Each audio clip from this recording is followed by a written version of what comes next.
नमो नारायण, जय महाकाल, जय मां बगलामुखी। सभी मेरे दर्शकों का बहुत बहुत स्वागत है और हाजिर हूं आपके सामने एक बहुत ही अच्छा टॉपिक लेके। आज मैं सभी चीज़ों की पोल खोलूंगा और पूरी कोशिश करूंगा कि आज के बाद आपको इस टॉपिक पर कुछ भी जानने की जरूरत ना पड़े। सबसे सर्चेबल टॉपिक है और सबसे ज़्यादा सर्च होता है। और मैंने एक चीज़ नोटिस किया है कि चाहे कोई भी ऐसी चीज़ें हों, इंस्टाग्राम वो चीज़ हो, वहाँ पर जो वल्गैरिटी है वो बहुत ज़्यादा है। तो वल्गैरिटी जहाँ पर ज़्यादा है, काम वासनाएं बहुत ज़्यादा हैं, वहाँ पर ऐसी चीज़ें स्वाभाविक हैं। और सबसे ज़्यादा जो सर्चेबल टॉपिक होता है वो होता है अप्सरा साधना। और अप्सरा साधना के कई रूप होते हैं, एक बहन के रूप में, एक माँ के रूप में और एक पत्नी के रूप में। लेकिन सबसे ज़्यादा जो सर्च किया जाता है वो किया जाता है पत्नी के रूप में। यानी सबसे ज़्यादा जो उसे सर्च कर रहे हैं वो पुरुष ही कर रहे हैं और सबसे ज़्यादा जो सर्च कर रहे हैं वो नए युवा ही कर रहे हैं। तो मेरा ये वीडियो कोई भी इंसान देख रहा हो, ये मैं अपने आज के इस वीडियो के माध्यम से आपको सारी चीज़ें बताऊंगा कि क्या क्या चीज़ें हैं, कितना इसमें भ्रम है, कितना सच्चाई है। और ऐसा नहीं है कि अप्सरा साधना सिर्फ युवा कर रहे हैं। मैंने खुद प्रैक्टिकल देखा हुआ है, एक्सपीरियंस है। लेडीज़ भी करती हैं, लड़कियां भी करती हैं और उनका तरीका जो होता है अलग होता है सुंदर बनने का। अच्छी बात है, अगर ईश्वर ने आपको एक शरीर दिया हुआ है, चाहे वो पुरुष हो उन्हें हैंडसम होना चाहिए और लड़के को सुंदर होना चाहिए, ये आपका अधिकार है, इसे कोई हटा नहीं सकता है, होना भी चाहिए। लेकिन कुछ चीज़ें ऐसी होती हैं जिनका पर्दे के अंदर रहना सही नहीं है, जैसे ये पर्दे के बाहर आना चाहिए। एक्चुअली में वास्तविकता में है क्या, तो अप्सरा जो होती हैं वो सुंदर नव यौवना होती हैं, 16 साल की कन्याएं होती हैं जिनके अंदर देवत्व गुण होता है और इंद्र के स्वभाव में नाच गाना करती हैं। और जब भी कभी कोई भी ऋषि बहुत ही प्रचंड तपस्या करता है तो उनको भंग करने के लिए, उनके इस पुण्य को भंग करने के लिए देवराज इंद्र ऐसी कन्याओं को भेजते हैं। और ऐसी कन्याओं को वरदान प्राप्त है कि वो चाहे पत्नी रूप में भी किसी को भी मिल जाए, वो फिर से वैसी हो जाएंगी जैसे पहले थी।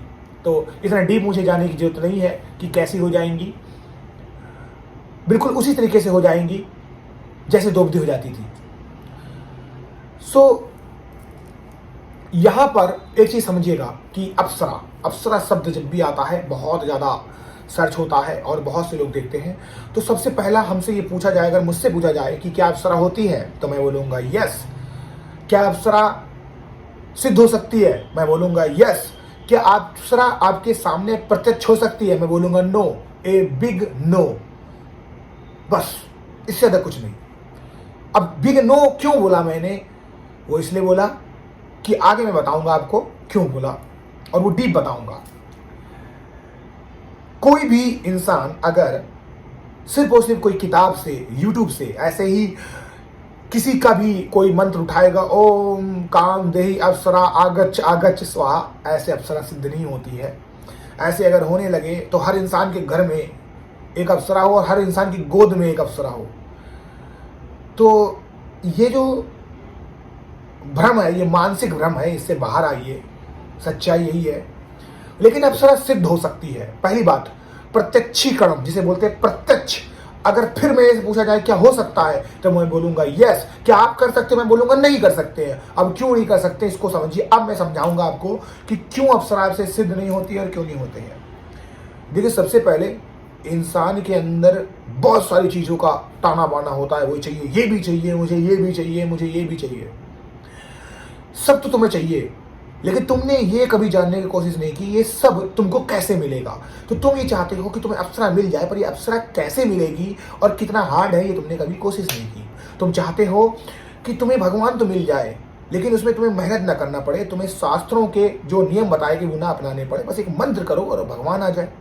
इसी तरीके से आप अप्सरा की साधना करो, एक मंत्र करो और अप्सरा सामने आ जाए। नहीं, नियम होते हैं उसके। आपको पहनना, आपका ओढ़ना, आपके बोलचाल, आप जो बोलते हैं उसका कम्युनिकेशन, उनकी पूजा सामग्री, उनका मंत्र, उनका नियम किस समय में होता है ये भी, और कितने समय तक आपको करना ये भी, संकल्प कैसा है, कवच कैसा है, उसके पहले आपने क्या सिद्धि किया, तब जाके आप एक सच्चे साधक बनते हैं।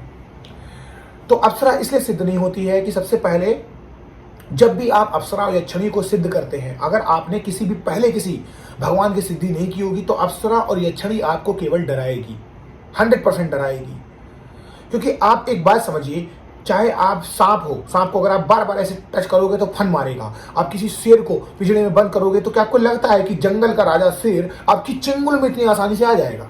आपको लगता है कि जो अप्सरा इंद्र के वहां इतने बड़े, जिसे इंद्र कहते हैं, इंद्र कोई इंद्र देवराज ही नहीं है, इंद्र एक उपाधि है जिसे हर इंसान को दी गई, इवन मेघनाथ को भी उपाधि दी गई थी। तो ऐसे इंद्र के वहां जो अप्सराएं नाचती हैं उसको आप ऐसे यूं बस मंत्र पढ़ा और आ गई? इम्पॉसिबल ही नहीं। अब इसके आगे जो वर्ड नहीं होता इम्पॉसिबल में, वही है वो।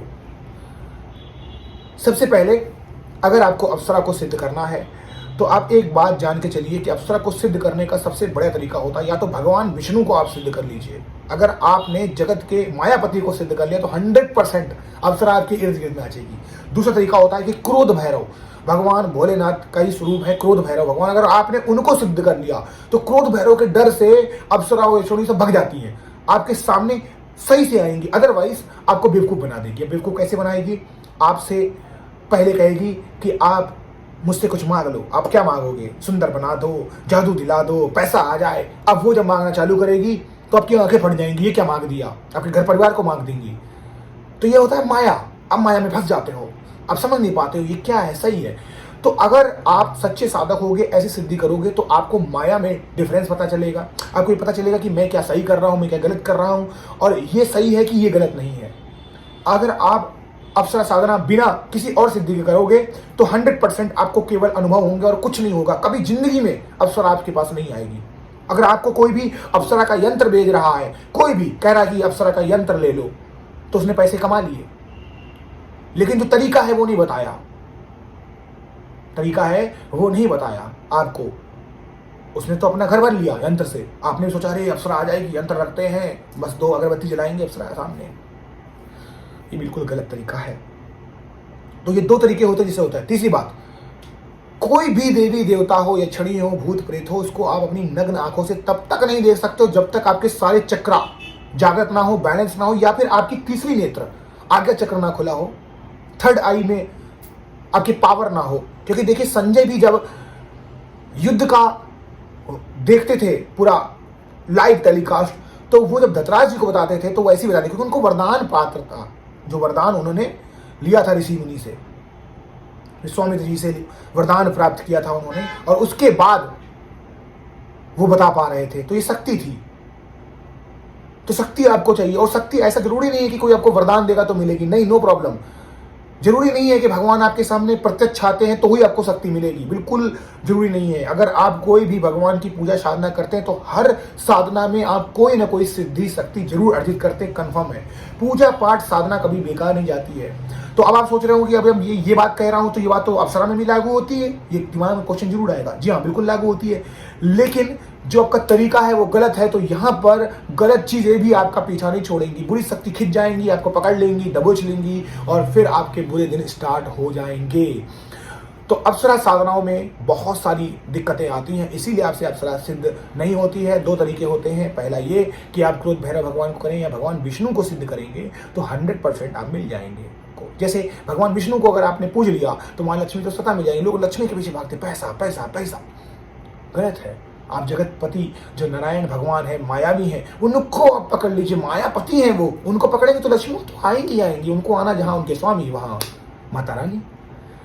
तो ये आप गलती करते हैं और आप सीधे कौतूहल बस अप्सरा साधना करते हैं, लेकिन आपको तरीका गलत पता ही नहीं है। भोग लगता है प्रॉपर तरीके से, वो कपड़े पहने जाते हैं, अमावस और पूर्णिमा में सिद्ध होती है, और हमेशा अप्सरा जो होती है वो एक तरीके से माला से होती है, रुद्राक्ष से होती है।